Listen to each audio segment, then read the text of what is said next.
A baby's skull is fractured. I heard just this blood-curdling scream, not like a normal scream you've ever heard from an infant. The parents claim it's an accident. Authorities think it may be abuse. And Dr. G is called in to make the final diagnosis. It really didn't have anything to do with a dead baby. It had to do with a pattern of injury. The fate of a family hangs in the balance as Dr. G sifts through a tangle of medical evidence. And I said, you must have the wrong facts because this isn't making sense to me. Then, a quadriplegic dies in the hospital 11 months after a car accident paralyzes her from the neck down. Her mother suspects foul play. So why is Dr. G convinced she is wrong? Some things we've just never seen before. You'd never say you've seen it all. Altered lives, baffling medical mysteries, shocking revelations. These are the everyday cases of Dr. G, medical examiner.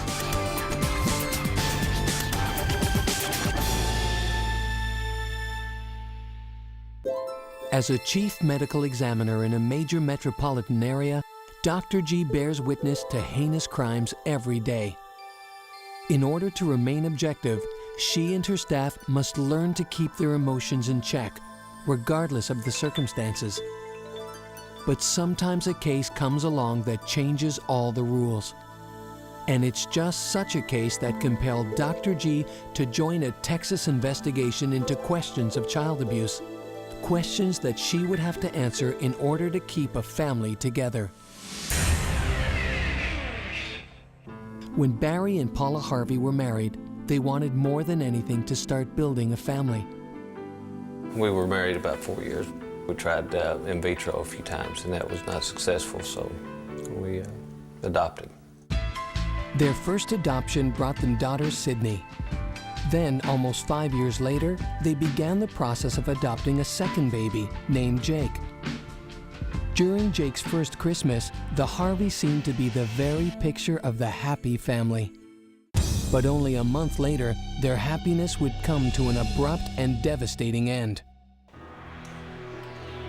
Their story begins on an ordinary January morning when Paula brings Jake to work with her.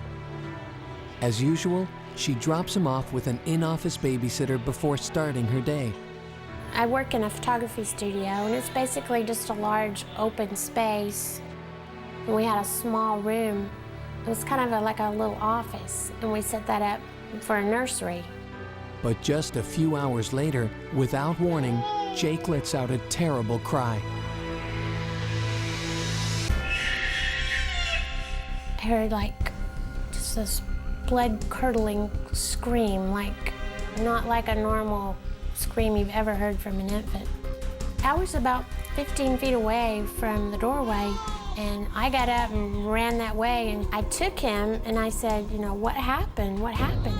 And she said, nothing happened to him, nothing happened to him. And you know how you hold an infant, you hold their head, and I felt his head just swelling in my hands, and it scared me to death. He looked like an alien.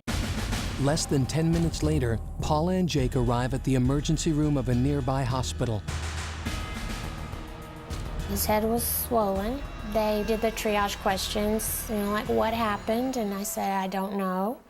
And they asked me like questions about the last few hours of what was going on with the baby, and I told them, you know, nothing remarkable. It was probably 45 to 50 minutes from there before I got to the hospital. And then we waited and waited and waited and waited for the doctor to come see him.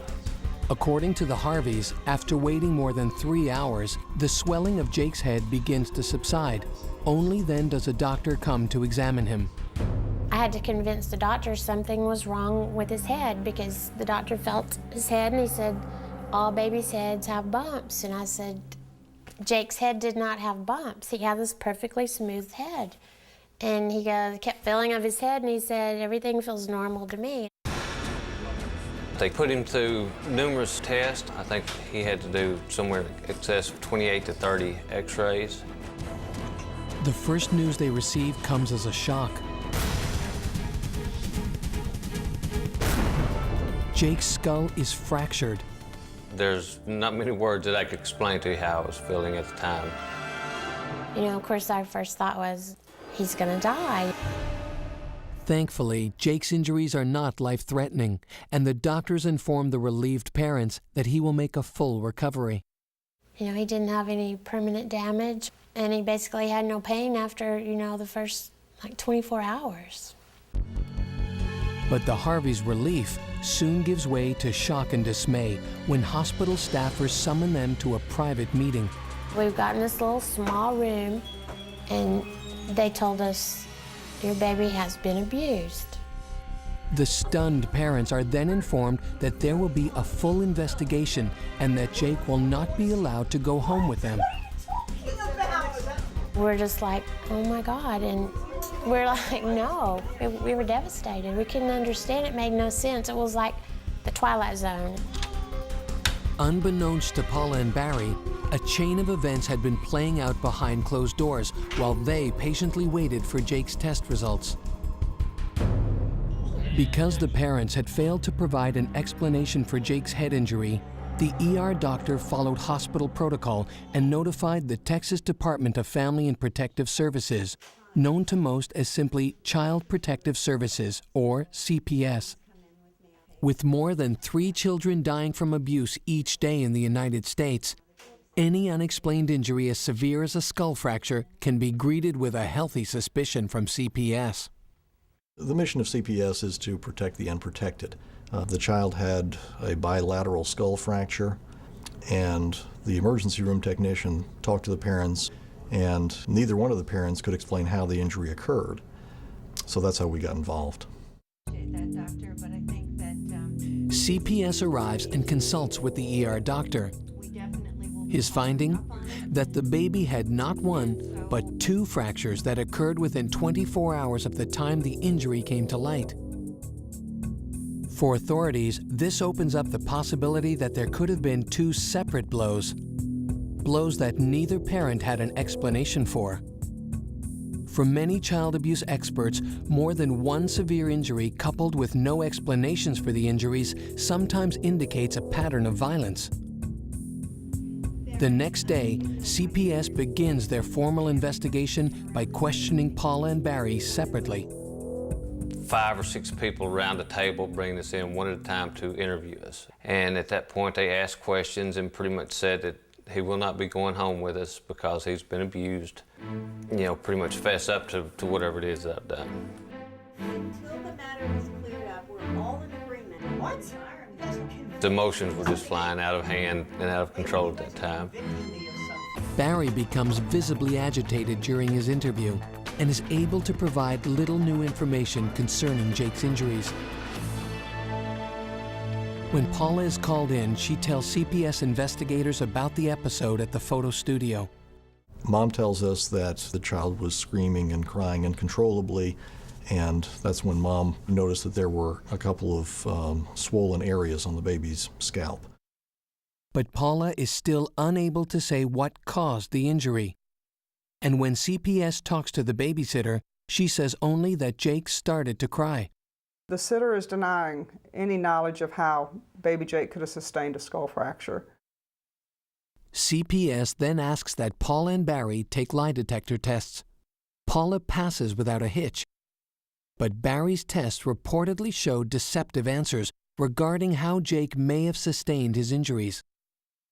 Just days later, Barry passes a second polygraph test, but the damage has been done. At this time, the Harveys report that CPS agents present them with a theory that bewilders both Paula and Barry. According to the Harveys, they are told by CPS that they suspect Barry may have abused Jake on 2 separate occasions within the last 24 hours, breaking his skull both times. Treated horribly, treated like we had really done something wrong. We were basically convicted at that time of abusing this child. It was just unbelievable. It was just like we stepped into a nightmare. a nightmare that was only just beginning. While CPS continues their inquiry, they present the prospective parents with a temporary plan. Whenever we do an investigation and we find that there are risk factors that potentially put a child in danger, we address those through the use of the safety plan. They decide that Paula can have custody of Jake, provided Barry is not around unless supervised. He could visit, but I couldn't let him be alone with Jake, and I couldn't let him have any overnight stays. CPS then investigates whether there is any evidence of prior abuse or neglect in the Harvey household. Child Protective Services talked to the daycare about Barry as a parent. But the daycare workers who also take care of the Harveys' older daughter, Sydney, praise Barry as a father. Barry and Paula have a 5-year-old daughter that they adopted from birth. Child Protective Services at one point even demanded that they submit Sydney over to their care in order to have a full skeletal examination done on her to see if there are any previous fractures or skeletal injuries of any sort. Sydney came back with no prior fractures, no prior injury that was obvious by skeletal x-ray. Our check of the history revealed that the Harveys were not involved in any previous abuse or neglect situations. After investigating Barry for 3 weeks, CPS finds no evidence of any earlier abuse. But then, a few days later, Paula is asked to come to the CPS office. I got a phone call, and it was from a CPS worker, and she said, well, we just have something we need, you need you to sign, and just you and Jake come. I walked in, I had him in his little baby carrier, and they told me to come back into a room in the back. So we went back in there. I walked into this room, and there was 2 police officers, and there was the 2 CPS workers I'd been working with. And I said, what's going on, And one of them immediately took Jake's baby carrier. And I said, what are you doing, And they said, we're taking Jake. We're gonna see to it that you do not adopt him. And I was just like, can I see him, before you take him? And they said, no. And they didn't ask me what formula he's drinking. They didn't, it was just, they just took him. I couldn't even stand up. I just had like a breakdown. I couldn't walk. I couldn't, I was just crying. This officer picked me up by the arm and he goes, you're gonna have to leave. And they literally put me out of the door. They took him, he was gone. We didn't know where he was. CPS offers no official explanation for Jake's removal. Key paperwork dealing with Jake's early adoption had not been finalized, reducing the Harveys' legal hold on Jake. These were not biological parents. These were people who were looking to adopt this child. What we try to do is keep families intact. And in a situation where the family is not really a family at that point, it's handled a little bit differently. Jake is placed with a foster family, making it possible for another family to adopt him. Terrified that they will now lose Jake forever, the Harveys appeal to an attorney, Therese Hunsinger. They were very upset, very traumatized by it, as was Sydney. This is her little brother as well. We have a little 5-year-old girl, and she very much couldn't understand where her baby brother had gone. They were distraught. They were scared, plain scared, and fearful that the state could actually do this. Hunsinger knows that the key to the Harveys' case is a clear and objective medical analysis of what happened to Jake. And there's only one person she trusts to give it. I'm sitting minding my own business in my office, and I get a call from Therese Hunsinger, who I have worked with on many cases where I think she's just a terrific prosecutor, and now she's in private practice. And so she calls me and says, I have this case where this baby's been taken away. I really value your opinion. Could you look at the medical facts? Having a medical examiner consult on a case where no death is involved is almost unheard of. But the Harveys have an unusual case, and Hunsinger believes that if Dr. G takes it on, her expertise could prove more valuable than that of a pediatrician.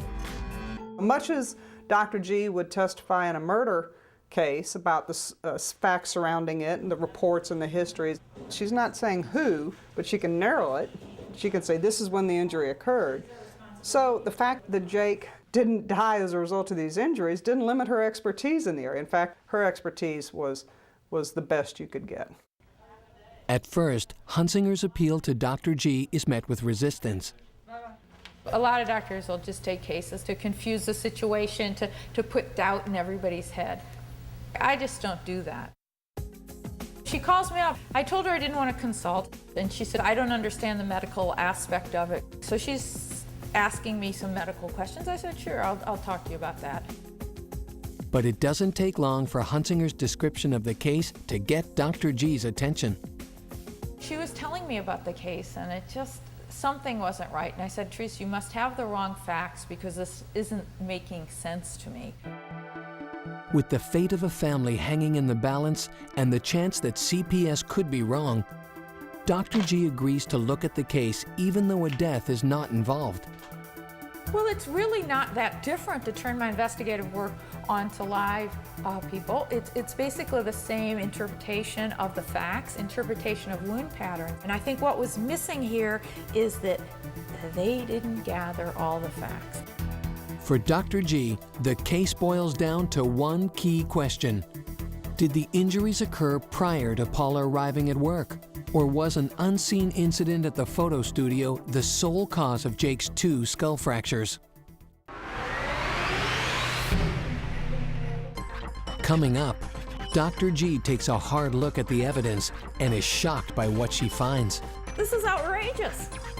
There's just a miscarriage of justice here. People aren't using common sense. And later, over a dozen ailments and an accusation of foul play make determining the cause of death of a quadriplegic a search for a needle in a haystack. Her kidneys were shutting down, her liver was shutting down, her lungs were filled with pus. When Dr. G, medical examiner, continues.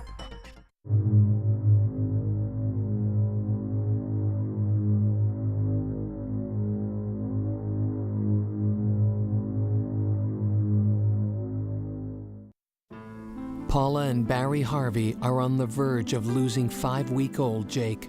Texas Child Protective Services took custody of the infant after Jake sustained a head injury, claiming that Barry may have abused him. Though Jake is alive, Dr. G agrees to consult on the case, and just as she would on a mysterious death, she begins analyzing medical and circumstantial evidence in an effort to uncover the truth.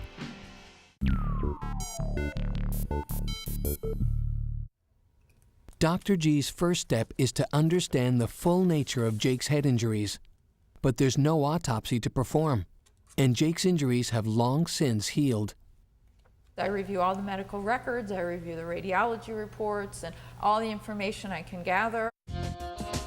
The medical records identify 2 skull fractures, indicating that Jake may have suffered 2 separate blows to the head. This could suggest a pattern of abuse. But when Dr. G reads the records, she notices something that may contradict the theory of abuse. He had 2 skull fractures. 2 skull fractures can occur with 1 blow to the head or with a fall to the top of the head, depending how you fall. It is a well-known phenomenon that can occur. He didn't have 2 signs of trauma to his head. He had 1 sign of trauma to his head. Unlike an adult or even a small child, the skull of a baby is thin and not completely formed. When struck hard, the skull can deform, bend, resulting in a fracture not only at the point of impact, but where the bend occurred. 1 blow can cause 2 fractures because of the deformity of the skull. I've seen that many times. It's written in books. Dr. G now knows that a single traumatic event could have easily caused Jake's fractures. The next vital question, exactly when was the injury sustained? For that, she contacts the radiologist who examined Jake at the hospital and who wrote the initial report stating Jake's injuries could have been sustained any time within the past 24 hours. So I tried to track down the radiologist, and I finally get a hold of him. And I said, why are you saying it's any time within the past 24 hours? He goes, well, the only reason I say that is because there's swelling there. And I go, that's fine, but if I gave you the story that people heard him scream and saw the swelling develop, when would you say it occurred? Well, I would have said it had occurred then. The conversation with the radiologist adds fuel to the theory that Jake was most likely injured in the photo studio. Dr. G then reviews the CPS interviews with Paula's coworkers. They verify one simple fact. No one noticed any swelling when Jake arrived at the studio. The baby's head was normal, and people actually were holding the baby's head and oohing and aahing over it previous to that, and it was normal. Dr. G now believes, based on the timing of the injury, that whatever caused Jake's skull to fracture happened at the photo studio. Taking into consideration all that she's learned, Dr. G formulates a new theory as to what might have happened.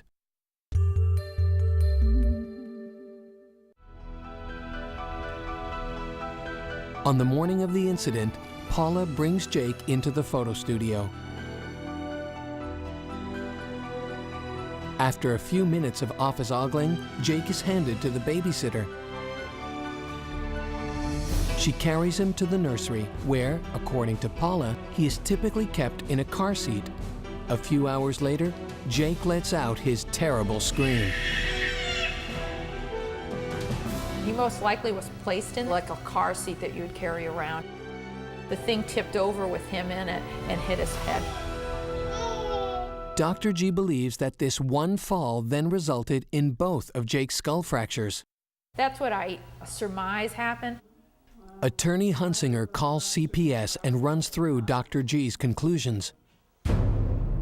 But even after hearing the findings, Texas CPS remains convinced that Jake could be in danger in the Harveys' custody. They didn't listen to Dr. G when she offered that to them prior to the trial. They just didn't keep an open mind to other possibilities. And it's very hard to acknowledge that kind of mistake or error in judgment when what you've done has been to take a child away from its parents. CPS remains steadfast in their position that Jake is unsafe with the Harveys. This is outrageous. There's just a miscarriage of justice here. People aren't using common sense. They're taking this baby away from the parents, and nobody's thinking. To get Jake back, Paula and Barry will have to take CPS to court. Coming up, Dr. G testifies on the Harveys' behalf. But will her findings be enough to convince the judge? I don't remember exactly my exact words, but I do remember hitting the table. And they felt that I was losing my objectivity. And later, can a car accident kill a woman 11 months after it happened? I broke out and cried because, I didn't know nothing about paralyzed and this and that, but I knew I loved my wife. When Dr. G, medical examiner, continues.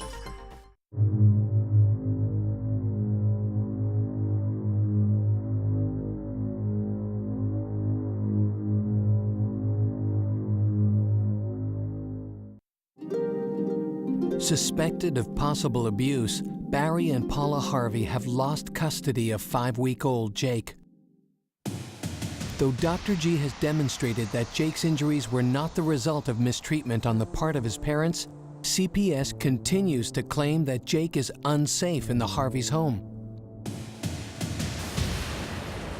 To get their son back, the Harveys will have to plead their case in front of a judge and hope he's swayed by Dr. G's findings.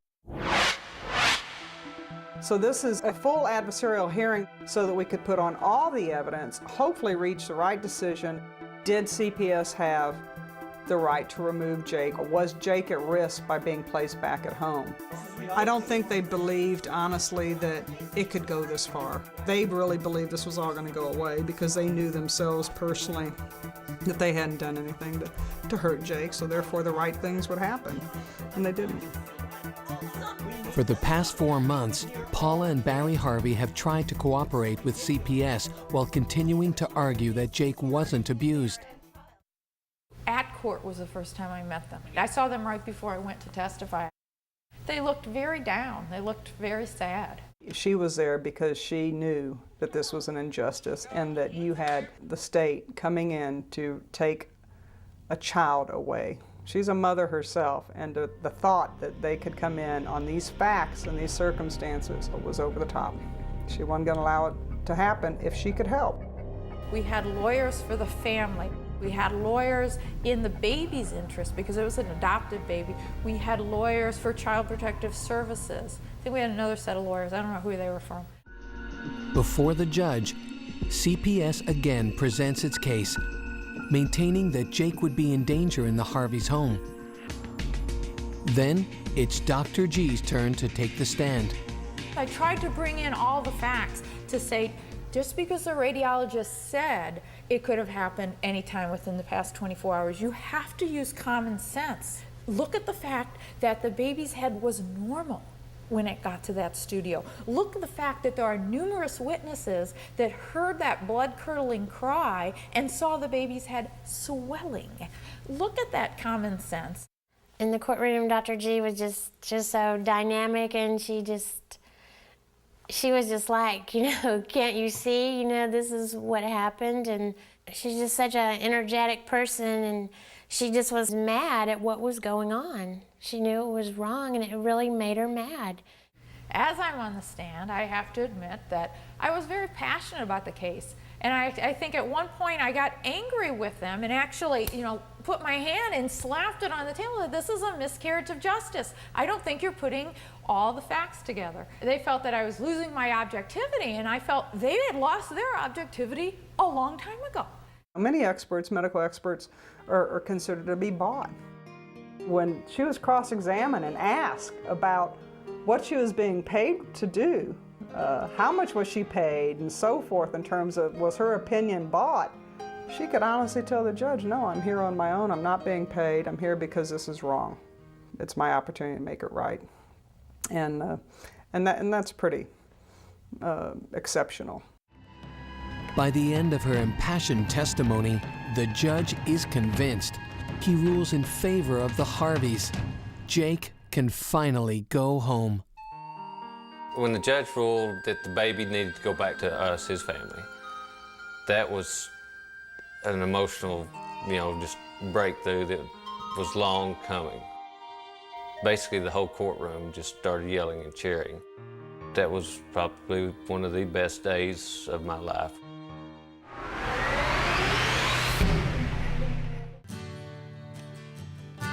Today, Paula, Barry, their daughter Sydney, and their son Jake are again the picture of a happy family.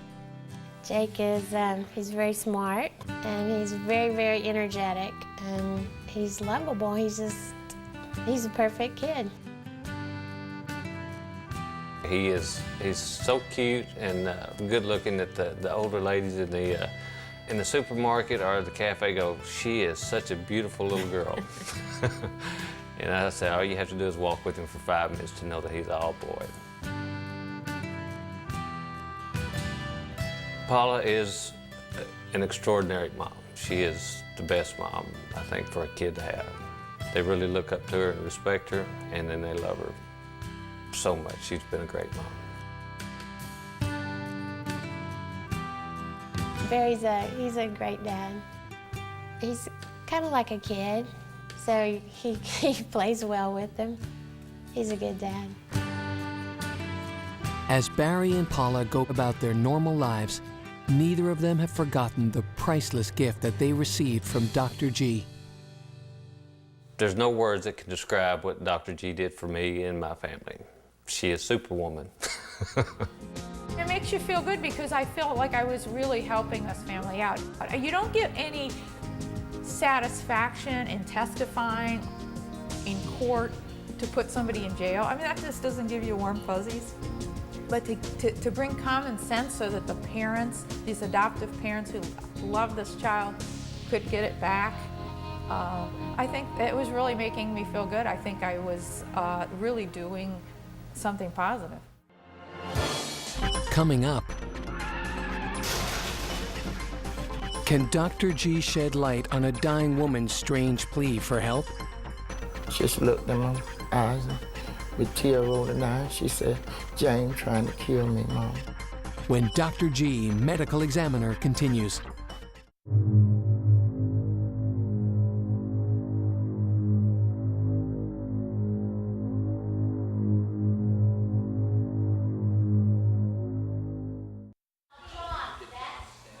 For Dr. G, cases aren't always about the victims.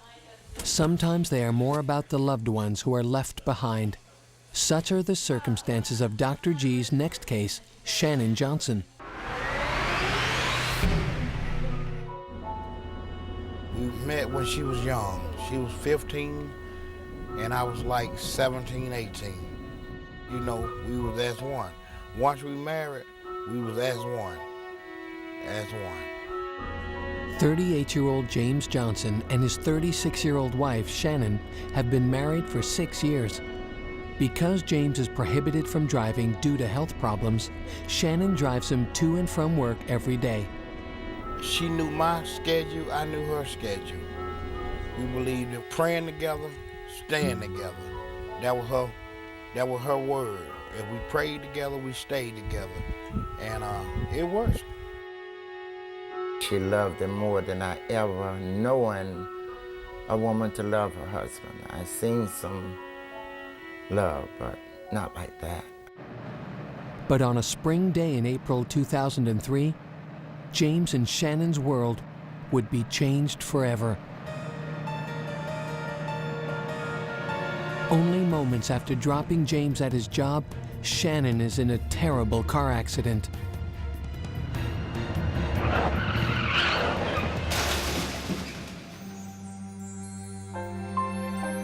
At the hospital, doctors delivered devastating news to Shannon's family.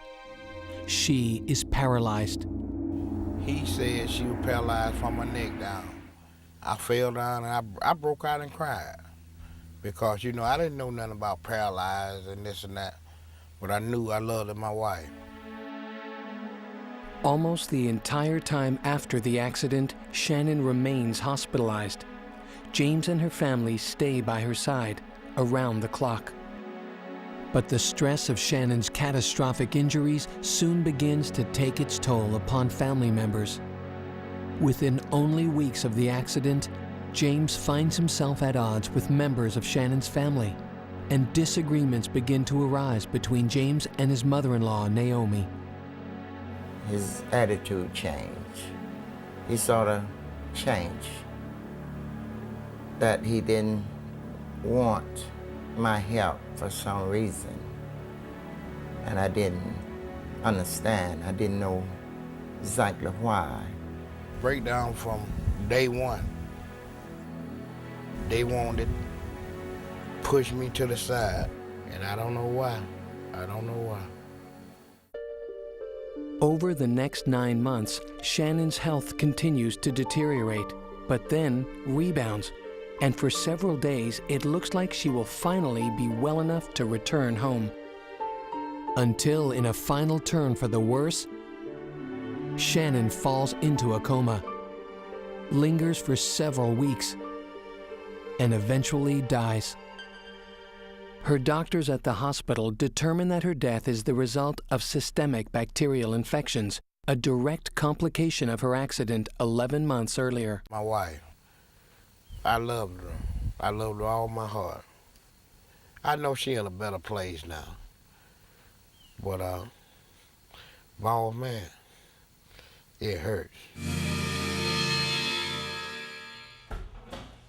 Because Shannon's death is classified as accidental, related directly to the injury she sustained in the car accident, Shannon's body must be transferred to the Orange County Morgue in Orlando, Florida, where her case will be reviewed and a death certificate issued. Initially, Dr. G does not anticipate a need for an autopsy. She'd been in the hospital for months and months. And basically they knew for a long time that her prognosis was poor. But there's just one problem. According to Dr. G's investigators' report, Shannon's mother believes that her daughter's death had nothing to do with her car accident. I believe it was some foul play somewhere, and I feel that James had something to do with it. According to family member accounts, 3 months before her death, Shannon became delirious and suddenly stopped taking her medication because she was afraid that someone was trying to poison her. Day in and day out, she wouldn't take her medicine, and if she put a pill in her mouth, she'd hold it in her mouth and it'd get bitter. And she used to tell me they poisoned her. But according to Naomi, Shannon told her that the person trying to poison her was James. She just looked in my eyes with tear rolling down. She said, James trying to kill me, Mama. She believed that her daughter was doing well and getting better and then became comatose in the hospital, that they never could figure it out, and she really felt it was the husband.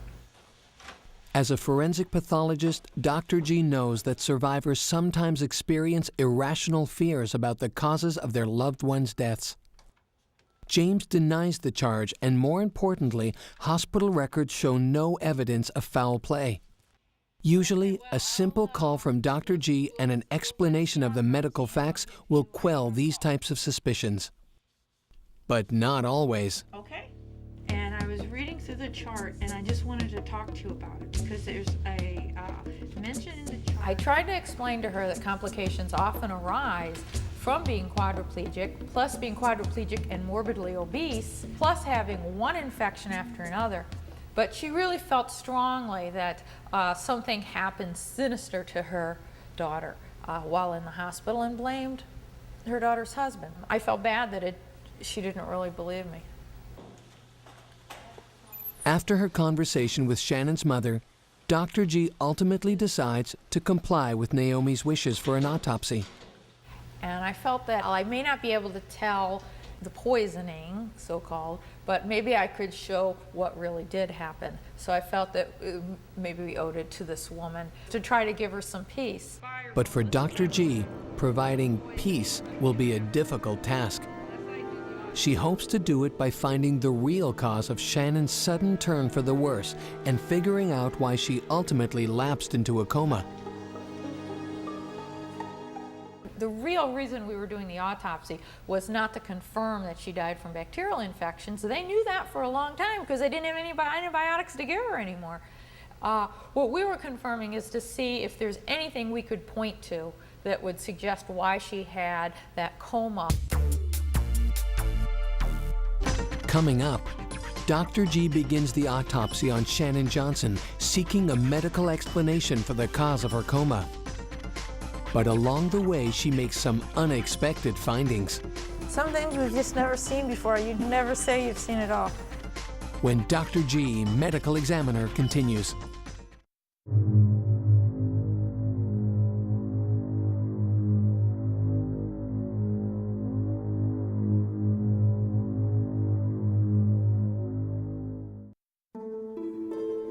When 36-year-old Shannon Johnson dies 11 months after a paralyzing car accident, hospital records state that her death was due to massive bacterial infections. But her mother remains convinced that Shannon was poisoned by Shannon's husband, James. She said, James is trying to kill me up here. And I'm not going to eat the food. I'm not taking nothing else. Dr. G hopes that the autopsy will uncover a clinical reason behind Shannon's alleged deathbed accusations, as well as the cause of Shannon's sudden turn for the worse, just as it looked like she was getting better.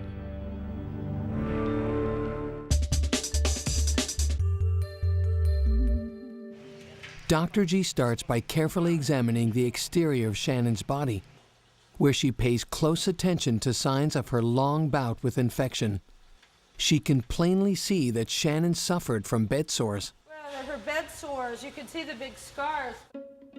Victims of paralysis like Shannon face many life-threatening complications. One of the most lethal is infection of the lungs, urinary tract, or even bladder. But deadly infections can also be triggered by bed sores. When a person is immobile, the soft tissue covering bones such as the coccyx, spine, hips, and shoulders is compressed by the constant weight of the body, which, if not alleviated, can result in a lack of blood supply to the area.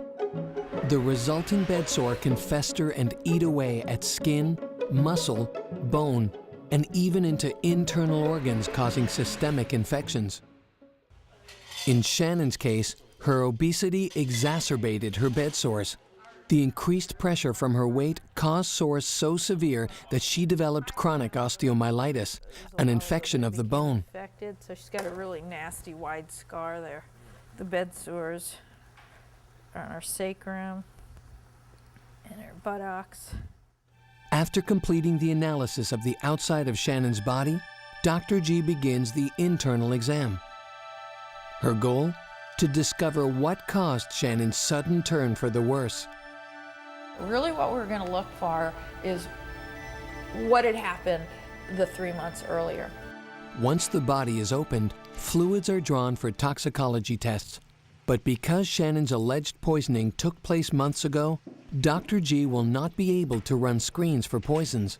I can't take tox samples. This is 3 months later. Although I checked her blood to see if there's anything acute in her blood, all she has is the pain medicines on board. $250 for the spleen. Even though Dr. G expects to find evidence of deadly bacterial infections, she is shocked by the extremity of the damage. Some of the worst she's ever seen. When you open her up, you could see she was terribly infected. She had evidence of terrible pneumonia. Her kidneys were shutting down, her liver was shutting down, her lungs were filled with pus. Some things we've just never seen before. You never say you've seen it all. Okay, see if you can get the blood on her before I go any further. To Dr. G, what killed Shannon is indisputable: systemic bacterial infections. But she still has no answers for Naomi. Why did Shannon claim she was being poisoned? And what could have caused her to suddenly fall into a coma? I got to know what happened, and no doctors gave me no answer to what was going on. Why? She was coming home. Why? Dr. G has only one organ left to look for answers: Shannon's brain. If her brain tissue is damaged, it could help determine what caused Shannon's sudden turn for the worse. After removing Shannon's brain and preserving it in formaldehyde, Dr. G turns to Dr. Pearl, a neuropathologist who specializes in diseases of the brain, to see if he can find anything out of the ordinary. I had Dr. Pearl look at the brain to see if he could find anything anatomic or microscopic that we could point to that could have caused the coma. Not long after he begins the dissection, Dr. Pearl discovers a clear indication of a critical abnormality in Shannon's brain. It looks like we have some small discolorations in the CA1 region of the hippocampus bilaterally. Sure enough, Dr. Pearl finds evidence of brain damage within Shannon's hippocampus, a region of the temporal lobe that plays a role in memory. Moreover, Dr. Pearl can estimate that this brain damage occurred approximately 3 months ago, about the same time as Shannon's sudden turn for the worse. We did find some definite changes in her brain with an event several months earlier. For Dr. G, the crucial question is, what could have caused Shannon's brain to be damaged in the first place? She feels Shannon's recurring sequence of infections is the answer. And when you look at the medical record, she was having one infection after another. She was doing better, but then she got more complications. It is not uncommon to see people's blood pressure drop with those type of infections, and that's what we suspect happened. The drop in blood pressure reduces blood flow to the brain and can cause brain damage of exactly the sort discovered by Dr. Pearl. He felt it was an ischemic episode, a hypoxic episode, her oxygen went down, her blood pressure went down, caused these areas of her brain to die, and was in a coma from that. Dr. G now knows for certain what killed Shannon. She also believes that Shannon's recurring infections triggered her turn for the worse and her coma. What's more, Dr. G can now offer an explanation as to why Shannon made accusations of poisoning. According to Dr. G, Shannon's long descent began on the day of her car accident 11 months earlier. During the impact, the force of the collision damaged her spinal cord and left her a quadriplegic. In the hospital, confined to a bed, Shannon developed several infections, including severe bed sores, a common ailment of paralysis victims, especially those who are morbidly obese. Over the course of nearly a year, Shannon suffered recurring infections of her urinary tract, bones, and other internal organs, and grew resistant to almost all antibiotics. I mean, not one antibiotic they knew could work on her anymore. She'd even lost her hearing due to the high antibiotics she'd been on. Her infections then trigger a sudden temporary drop in blood pressure. During this period of low blood pressure, Shannon's brain is starved of oxygen, and parts of it actually begin to die. Any of those bacteria could have gotten to her system and caused a hypotensive or low blood pressure event that killed off part of her brain. That happens all the time in the hospital, where you see your loved one, they seem to be doing better, and they take a turn for the worse. Suffering from brain damage and a recurring infection, Shannon becomes rapidly and gravely ill. Possibly because of her low blood pressure or the vast doses of medication she is receiving, Shannon likely becomes delusional. In this state, she may have accused her husband and others of poisoning her. Then it appears she has a significant hypotensive event that causes her to slip irreversibly into a coma. No longer responsive to antibiotics, her infections rapidly spread throughout her body. They destroy her kidneys and severely damage her heart, liver, and lungs. Weeks later, Shannon dies of the infections, just as the hospital had reported. So everything she was having problems with, common problems with quadriplegics, hers were just intensified. I think they're intensified because of her problems with morbid obesity. There is nothing in the hospital records, nothing at autopsy, nothing to suggest that she was poisoned by the husband.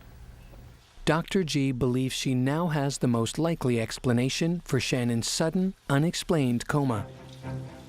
But where normally findings would be dictated, files processed, and the case closed, here, Dr. G still has one task to complete: explaining to Shannon's mother that her daughter died from infections, not poisoning. We were trying to find something that may have caused this all of a sudden going downhill. Sure. Right? And so that's why we did the autopsy, to try to, maybe we could come up with something. We didn't see anything that would suggest, like poisoning or anything like that. It really looked natural. It looked like she had a turn for the worse. She had what we call... But in some cases, doubts run too deep, even for forensic science. I just don't think. Naomi Bloom is not convinced. I'm not saying you're not doing your part, but I believe it's something else. They did not suspect foul play. If they suspected foul play, they would have contacted the police. So that's what I'm trying to tell you. I know you have your suspicions. I appreciate you trying. Thank you. I did try. I appreciate it. For Naomi, death has left only haunting questions. For James, it has left only longing. Some people say, you'll see her again. We talked about that yesterday. You'll see her again. Her spirit gonna come. Somebody say, oh, you gonna be scared when you see her. All I wanna do is see her one more time. Just one more time.